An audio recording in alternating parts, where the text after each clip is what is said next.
Je suis celle qui, un soir comme les autres, a fait la valise de mon mari et la lui a tendue avec un calme que je ne me connaissais pas.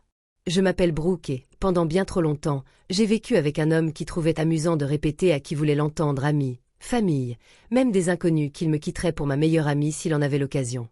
Derek avait cette façon de le dire, toujours avec un sourire en coin, comme s'il partageait la meilleure blague privée de la pièce. Si jamais j'avais une chance avec Tessa, disait-il, je disparaîtrais en un clin d'œil. Puis il riait bruyamment, tandis que je restais là, forçant les coins de ma bouche à se relever, faisant comme si ça ne me blessait pas à chaque fois. Au début, c'était subtil. Une remarque par-ci, un regard taquin par-là. À l'époque, je me disais que c'était juste sa façon de flirter, de détendre l'atmosphère. Derek aimait être au centre de l'attention. Il l'a toujours été. Au début, ce charme était électrisant. Il avait le don de captiver l'attention sans même y penser. Je prenais ça pour de l'assurance. Je croyais que ses piques à mon égard prouvaient qu'il se sentait suffisamment en confiance pour me taquiner. J'avais grandi dans une famille où l'humour était la clé de la paix intérieure, où il valait mieux garder le silence que d'exprimer ses peines. Alors, j'avais appris à faire bonne figure. Tessa se tortillait sur le canapé chaque fois qu'il le disait. Elle glissait une mèche de cheveux noirs derrière son oreille et baissait les yeux sur son café, feignant de trouver quelque chose de fascinant dans la vapeur. Je croisais son regard et secouais légèrement la tête. Ça va. Ignore-le. Parce que c'est ce que je m'entraîne à faire. L'ignorer. L'encaisser. Laisser passer. Mais ça ne passait pas. Il le disait lors de dîners tranquilles dans notre appartement, quand Tessa venait m'aider pour le travail. Il le disait lors de barbecues bondés dans le jardin, sa voix couvrant la musique. Il le disait chez mes parents pendant les repas de fête, en plein milieu de la table. Pendant que ma mère me passait les pommes de terre, mon père s'éclaircissait la gorge. Ma sœur me jetait des regards inquiets. Elle essayait de se cacher. Derek haussait simplement les épaules et disait « Un homme peut-il faire un compliment ?» Et chaque fois, il se tournait vers moi ensuite, me touchant l'épaule comme s'il calmait un cheval effrayé. « Tu sais que je plaisante, n'est-ce pas? Tu es trop sensible. » J'ai commencé à compter mentalement le nombre de fois où il avait dit ça, comme si je marquais des points sur les murs d'une prison. Un soir, après qu'il eut fait la même blague devant nos voisins, je me suis rendu compte que j'avais perdu le compte après une trentaine de fois. Tessa a cessé de venir aussi souvent. Elle m'envoyait des SMS d'excuses. Occupée avec Ryan. Longue semaine au travail. Je suis malade. Je connaissais la vérité. Elle m'a dit un jour, à voix basse, que les remarques de Derek lui donnaient la chair de poule. Je l'ai supplié de ne pas prendre ses distances. Je lui ai promis de lui parler. Mais quand je l'ai fait, il a levé les yeux au ciel et m'a dit qu'elle adorait secrètement l'attention. Que toutes les femmes font ça. Je l'ai cru assez longtemps pour avoir honte de m'en soucier. Puis, un après-midi pluvieux, Tessa est quand même venue. Elle avait promis de m'aider à terminer une présentation à rendre le lendemain. Nous étions à la table de la cuisine, nos ordinateurs portables ouverts, quand Derek est rentré du travail plus tôt que prévu. Il s'est arrêté sur le seuil, a observé la scène. Deux femmes auxquelles il prétendait tenir, et a souri, ce sourire lent. « Tiens, regarde ça. Mes deux personnes préférées. » Il a laissé tomber ses clés sur le comptoir. « Tessa, tu es sûre de ne pas vouloir passer à la vitesse supérieure ?» Un silence de mort s'est installé. La pluie tambourinait aux fenêtres. J'ai senti quelque chose en moi se briser. Pas bruyamment, pas dramatiquement, juste une rupture nette et silencieuse. Je me suis levée. « Tu sais quoi, Derek ?» Ma voix était assurée. « Arrêtons de faire comme si c'était une blague. Faisons-le sérieusement. » Et c'est à ce moment-là que je suis entrée dans notre chambre et que j'ai commencé à faire sa valise. Il a d'abord ri. Un petit rire nerveux, comme s'il pensait que je riais de lui. Je n'ai pas ri en retour. Je continuais à plier ses chemises, celles auxquelles il tenait tant, et je les rangeais soigneusement une à une dans la valise ouverte sur le lit. Méthodiquement. Dehors, la pluie s'était intensifiée, tambourinant bruyamment contre la fenêtre de la chambre. Derek se tenait dans l'embrasure de la porte, me regardant. « Brooke, allez. Arrête. C'est ridicule. » Je ne répondis pas. Je me dirigeai vers son tiroir, pris des chaussettes et les roulai comme il aimait. Direction le sac. Il s'approcha. « Tu fais vraiment tout ça pour une blague. » Je fermai la trousse de toilette et la glissai à l'intérieur. Tu l'as dit des dizaines de fois devant mes parents. Tes parents sont amis. Tu l'as encore répété il y a 5 minutes. Je le regardai alors. Alors, c'est ta chance. Vas-y. Tessa était toujours dans le salon, figée sur le canapé. Je la sentais nous observer à travers la porte ouverte. Derek me suivit tandis que je traînais la valise dans le petit couloir, les roues crissant sur le parquet. Je m'arrêtai devant Tessa et déposai le sac entre elles. « Tiens, dis-je doucement. Il est prêt. Il est à toi. » Tessa se leva lentement. Son visage était pâle. « Brooke, j'ai Ryan. Tu le sais. J'ai toujours eu Ryan. » Elle se tourna vers Derek. « Je te l'ai dit 100 fois. Ça ne m'intéresse pas. Ça ne m'a jamais intéressé. » Le sourire de Derek avait disparu. Ce n'était que des paroles en l'air. « Tout le monde le sait. »« Vraiment ?» demanda Tessa. Sa voix était douce, mais tranchante. « Parce que je ne trouve pas ça drôle. » Brooke ne trouve pas ça drôle. Qui rit, au juste. Il ne répondit pas. Je poussai la valise vers lui du pied. « Tu as crié sur tous les toits que tu me quitterais pour elle. Alors pars. » Derek me regarda, puis Tessa, puis de nouveau moi. Quelque chose changea dans ses yeux. De la panique, peut-être. Ou la première véritable prise de conscience que cette fois, ça n'allait pas s'arranger comme les autres. Puis Tessa reprit la parole. Plus bas cette fois. Il ne dit pas ça seulement quand tu es avec Brooke. La pièce se refroidit. Elle sortit son téléphone, hésita, puis me le tendit. Il m'envoie des textos. Quand tu es au travail, quand tu es avec ta mère. Il m'invite à prendre un café, me dit que Ryan ne m'apprécie pas comme il le ferait. Il débarque à ma salle de sport comme si c'était un hasard. Je fis défiler les messages. Ils remontaient à des mois. Des refus polis de sa part. Des invitations insistantes de sa part. Des petits compliments qui n'en étaient pas moins importants. J'avais la nausée à chaque fois que je faisais défiler les messages. Je levai les yeux vers Derek. Il fixait le sol. « Tu as fait ça dans mon dos. » Ce n'était pas. Il s'arrêta. Puis reprit. C'était juste amical. Elle en fait toute une histoire. Tessa prit son manteau. « Je suis désolée, Brooke. J'aurais dû te le dire plus tôt. » Elle s'arrêta à la porte, la main sur la poignée. « Ce n'est pas de ta faute. » Puis elle disparut. Le clic de la porte résonna plus longtemps qu'il n'aurait dû. Derek et moi restâmes là, silencieux. La valise trônait entre nous, comme une preuve. Il tenta de sourire. Bon, ça a dégénéré. On exagère tous. Je restai immobile. Il fit un geste de la main, comme pour balayer la question. Allez. Tu me connais. Je flirte. Je plaisante. Ça ne veut rien dire. Tu lui as dit qu'elle méritait mieux que Ryan, dis-je. Ma voix semblait lointaine. Tu t'es pointé à sa salle de sport. Tu as attendu que je sois parti. Il se frotta la nuque. J'étais juste poli. Je le regardais, vraiment, et réalisais que je ne reconnaissais pas l'homme qui se tenait devant moi. Ou peut-être que je refusais simplement de le voir clairement. Ce soir-là, après 1 heure à tourner en rond et à nier les mêmes choses, je lui demandai de partir. Il protesta, disant que c'était aussi son appartement. Que je gâchais tout pour rien, mais j'en avais assez de l'écouter. J'ouvris la porte et la maintins ouverte. Il finit par prendre la valise et sortit. Je refermai la porte derrière lui, verrouillai la serrure et m'appuyai contre elle. Mes mains tremblaient tellement que j'avais du mal à tenir le téléphone quand j'ai appelé ma sœur. Elle a répondu à la 2e sonnerie. Je l'ai mis à la porte, ai-je dit.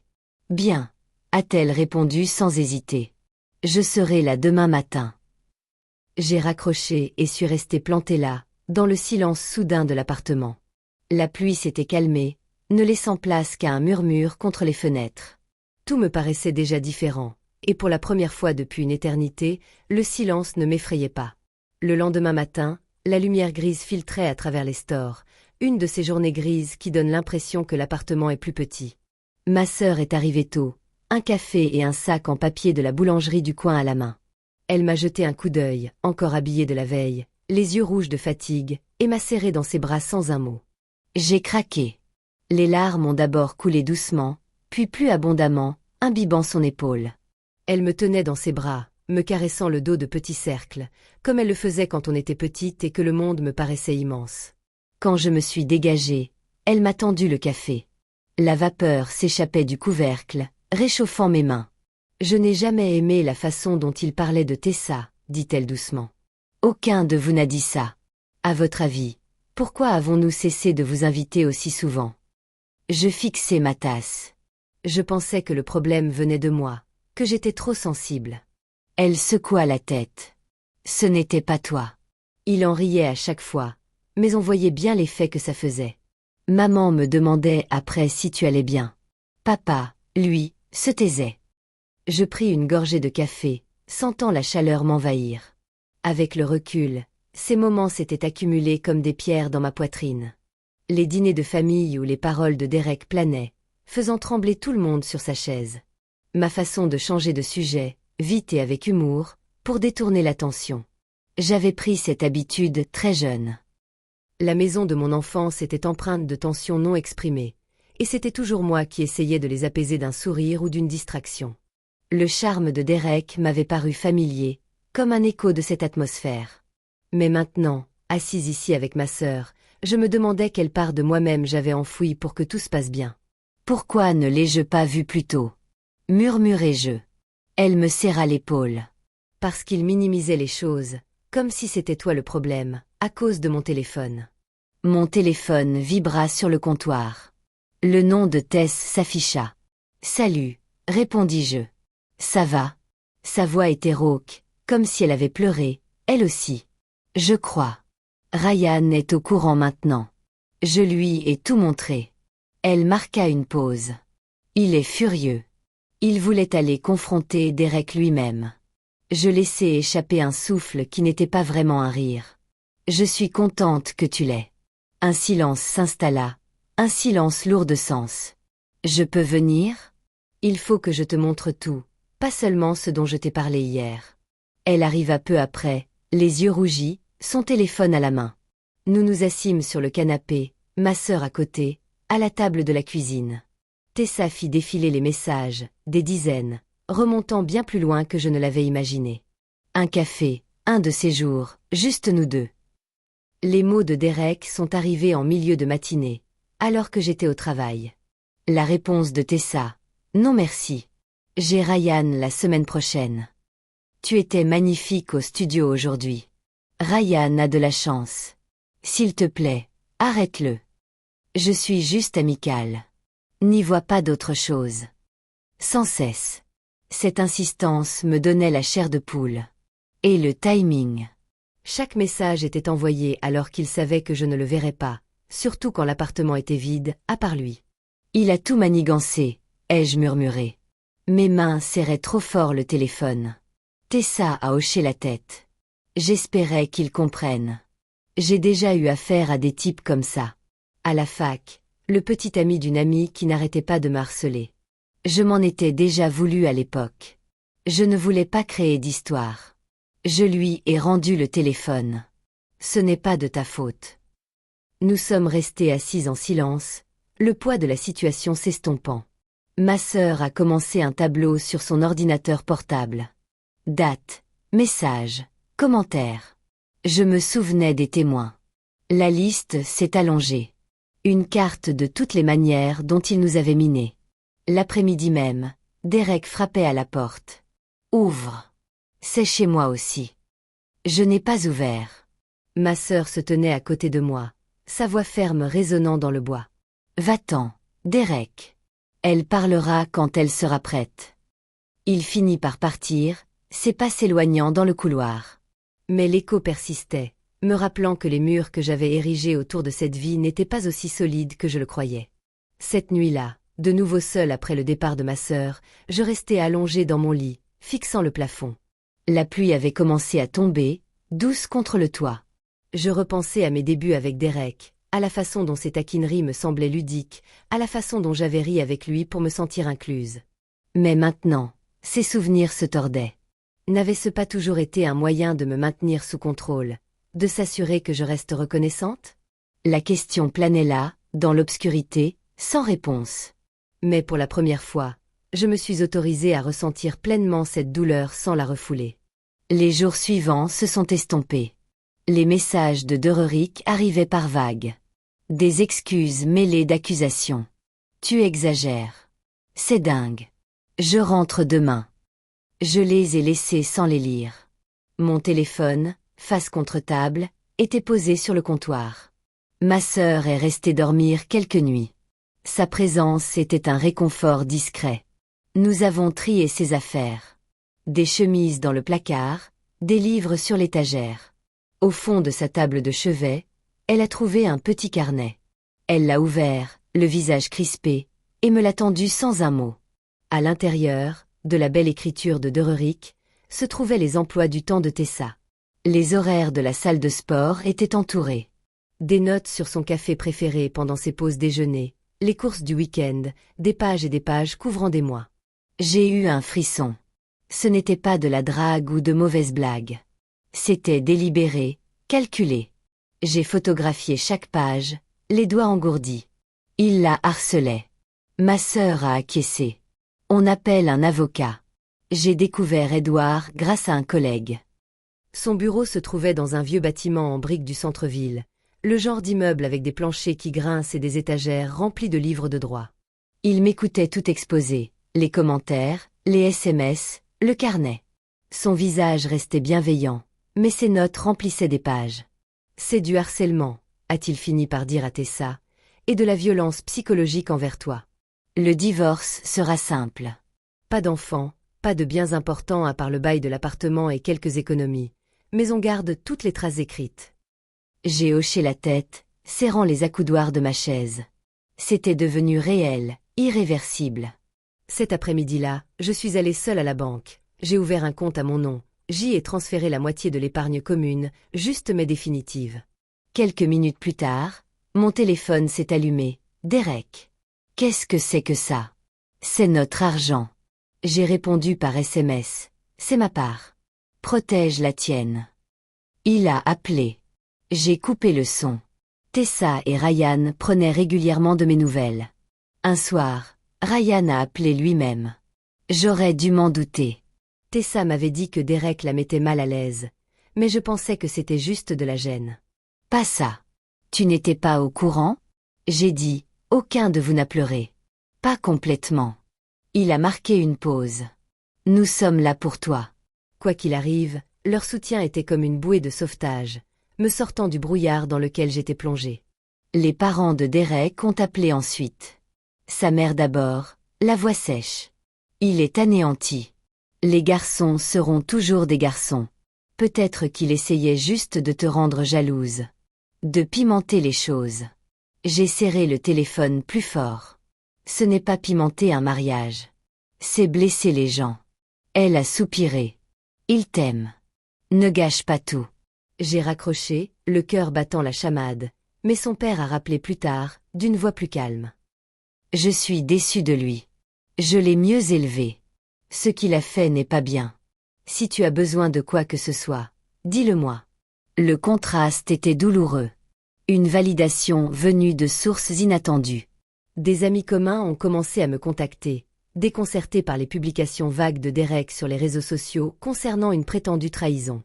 Je leur ai dit la vérité calmement, fait parfait.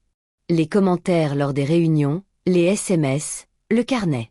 La plupart étaient horrifiés. On a toujours senti que quelque chose clochait, a dit l'un d'entre nous, mais on ne savait pas comment le dire. Quelques-uns se sont excusés d'avoir ri avec nous. C'était étrange, ce délitement de notre vie, mais nécessaire. Puis, un soir, Derek est arrivé à l'improviste, a frappé fort, puis a poussé quand j'ai entrouvert la porte. La chaîne a cassé. Il a fait irruption, a attrapé un carton et a fouillé les placards. « Tu ne peux pas m'empêcher d'entrer », a-t-il dit sans me regarder. Je me suis réfugiée dans la salle de bain. J'ai verrouillé la porte et j'ai appelé Édouard. « Reste en ligne », a-t-il dit. « S'il s'énerve, j'appelle la police. » Derek est reparti avec son carton 20 minutes plus tard. L'appartement semblait profané. Je fixais la chaîne cassée, le souffle court. Le lendemain, Édouard a déposé une requête pour que les visites soient autorisées uniquement par l'intermédiaire d'avocats. Il ne peut plus entrer sans prévenir. Ma sœur a changé les serrures elle-même et a calé la porte la nuit. Tu n'es pas seule dans cette situation. La médiation a eu lieu des semaines plus tard dans la salle de conférence d'Edouard. Derek était assis en face de son avocate, les bras croisés. Elle a commencé fort, me traitant de vindicative, d'irrationnelle de l'avoir mis à la porte. Edouard a étalé les preuves, le tableau Excel des commentaires, les noms des témoins, les SMS de Tessa imprimés et surlignés, les photos du carnet. L'avocate de Derek s'est tue, l'a regardé de travers. L'atmosphère s'est figée. Plus d'accusations. On s'est arrangé en quelques heures. On a partagé les économies. Sa voiture pour lui. L'appartement loué pour moi jusqu'à la fin du bail. Les meubles pour moi. Il a signé, la main tremblante, me fixant avec des yeux emplis de rage et de regret. Je n'ai pas tourné la tête. Dehors, sur le parking, il a bloqué la portière de ma voiture. Tu as tout gâché pour rien. Tu nous as jetés comme des vieux chiffons parce que tu n'as pas d'humour. J'ai croisé son regard. Je n'ai ressenti que de la lucidité. Tu as tout gâché en ne respectant personne. Ni moi, ni Tessa, ni même toi-même. J'ai fait le tour de la voiture, je suis monté côté passager et je suis parti. Dans le rétroviseur, il était seul, se faisant de plus en plus petit. Cette nuit-là, le poids s'est allégé. Pas d'un coup, mais suffisamment pour que je puisse respirer. Le divorce a été prononcé plus vite que prévu. Edouard a appelé un après-midi, alors que j'étais au travail. Sa voix était calme et assurée. C'est fait. Le juge a signé. Tu es libre. Libre. Le mot résonnait encore après que j'ai raccroché. Assise à mon bureau, les yeux rivés sur l'écran, je sentais cette vérité s'ancrer en moi. Plus d'attente, plus de regrets. Juste la certitude tranquille d'avoir fait mon choix. Ce soir-là, Tessa et Ryan m'ont invité à dîner. Ils avaient préparé des pâtes maison, avec des herbes de leur jardin, et débouché une bouteille de champagne. Nous étions assis autour de leur petite table, les bulles pétillant dans nos verres. Ryan a levé le sien à la santé des jours meilleurs et des amis qui voient clair dans le jeu des apparences. Tessa a ri doucement, sincèrement, à la santé des maris qui savent se comporter. Nous avons trinqué et, pour la première fois depuis des mois, le rire n'avait rien de forcé. Ces gens-là m'avaient soutenu, non par obligation, mais parce qu'ils avaient perçu la vérité que j'avais frôlée de trop près pour la manquer. Je ne les avais pas perdus. J'avais eu la preuve de ce qu'était un véritable soutien. En thérapie avec le docteur Harper, j'ai commencé à démêler les différentes couches de mon passé. Son cabinet était un espace paisible près du parc, empli de plantes qui captaient la lumière. Elle m'écoutait tandis que je retraçais les schémas. Comment les paroles de Derrick m'avaient déstabilisé, me faisant constamment douter de ma propre valeur. C'est de la manipulation, dit-elle un jour, d'une voix douce, même si ce n'était pas intentionnel. Cela vous apprend à accepter moins. J'acquiesçai, serrant le mouchoir sur mes genoux. Le voir ainsi étalé dans le calme de la pièce donnait un sens à l'épuisement qui m'habitait. La façon dont je m'étais effacée pour correspondre à son récit, mais maintenant, sans lui, je sentais l'espace s'ouvrir, l'espace pour respirer, pour choisir. Ma sœur m'a emmenée sur la côte quelques semaines plus tard. Nous avons roulé les fenêtres ouvertes, l'air marin s'engouffrant dans la voiture. La ville balnéaire était calme, du bois flotté jonchait le sable, les vagues déferlaient doucement. Nous avons marché pendant des heures, sans beaucoup parler au début. Elle ramassait des coquillages et me tendait ceux qui étaient lisses. « Tu as changé », dit-elle un matin, alors que nous prenions un café à contempler la marée. Plus légère, comme si tu n'étais plus sur la défensive. Je fixais l'horizon. Je ne me rendais pas compte à quel point c'était pesant. Toujours attendre la prochaine remarque, la prochaine excuse. Elle hocha la tête. Tu le mérites. Le calme. De retour à la maison, l'appartement me semblait enfin chez moi. J'ai peint la chambre de ce bleu-gris dont j'avais toujours rêvé. Celui que Derek trouvait trop sombre. Tessa m'a aidé. Rouleau à la main. Musique douce. Une fois le travail terminé, nous avons pris du recul. La peinture claquait sur nos bras. C'est parfait. Elle a dit, c'est ton espace maintenant. Le travail a aussi évolué. Mon patron m'a convoqué, non pas pour un avertissement, mais pour une promotion. Tu es plus lucide ces derniers temps, dit-elle, plus présente. Je savais pourquoi. Le brouillard s'était dissipé. Plus besoin de gaspiller mon énergie à gérer les sautes d'humeur de Dororik ni à étouffer ses paroles. Mes amis, dont je m'étais éloigné, reprirent contact. Dîner, promenade sous la pluie, plus question de refuser des invitations à cause des opinions de Derek. Mon cercle d'amis s'était consolidé et simplifié. Un jour, des mois plus tard, Tessa me confia que Dororik avait tenté de la recontacter par l'intermédiaire d'un ami, lui proposant de le rencontrer maintenant qu'il était célibataire. Elle avait refusé, l'avait bloqué partout. En l'apprenant, quelque chose s'était tordu en moi, mais pas comme avant. C'était la confirmation qu'il n'avait pas changé. Ses blagues n'en étaient jamais. Après cela, j'ai enchaîné les relations sans lendemain. Sans me presser. Le docteur Harper m'a aidé à repérer les signaux d'alarme que j'avais manqués auparavant. Un humour méprisant, des avances insistantes. J'ai compris que je n'avais besoin de la validation de personne d'autre que de moi-même. À la fin de mon bail, j'ai déménagé dans un appartement plus petit en centre-ville, confortable avec vue sur la rue. Ma famille m'a aidé à faire les cartons. Mon père portait les cartons, ma mère. On rangeait les étagères. Tu as l'air plus heureuse au téléphone, dit-elle pendant qu'on déballait nos affaires. Comme avant. 1 an plus tard, je pensais à peine à Derek. Ce dont je me souvenais, ce n'était pas du regret, mais du soulagement. Notre mariage n'avait pas été un partenariat.